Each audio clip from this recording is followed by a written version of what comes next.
প্রকৃতিটা কি সুন্দর। হ্যাঁ, সত্যি অনেক সুন্দর।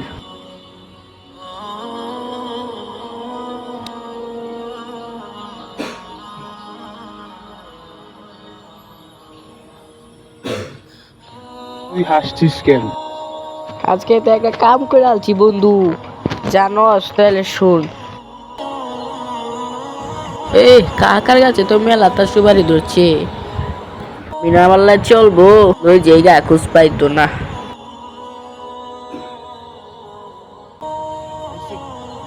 সুপারি গুলা বেচা তুই গা।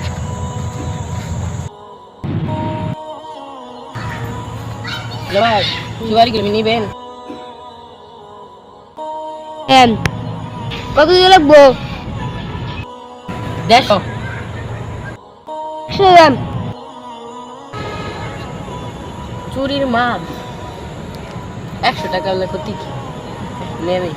আচ্ছা ভাই 100ই দিন। কি জন্য? এলিগেই তো কেমন তোর আলামত তুই ঘটাইতেছস। এমন তো আলামত মানে কি? আমি তো এইসব কিছুই জানি না। ছোট চুরি হোক বা বড় চুরি হোক, চুরি তো চুরি, নাহলে কেমতের সময় হিসাব দিতে হবে। ঠিকই তো, আমি তো এরকম ভাবে ভেবে দেখিনি, কিন্তু আমি তো মাল বিক্রি করে ফেলছি। তার জিনিস তো তাকে ফিরিয়ে দিতে পারবো না, কিন্তু বেচে ফেলছি, তাই এখন তার টাকা দেয়, টাকা দিয়ে ফেলি। চলো। রাসূল সাল্লাল্লাহু আলাইহি ওয়াসাল্লাম বলেন, কিয়ামতের আগে আগে মানুষ খারাপ কাজ করে খুশি হবেন এবং ভালো কাজে লজ্জিত হবেন। ভিডিওটা বেশি বেশি শেয়ার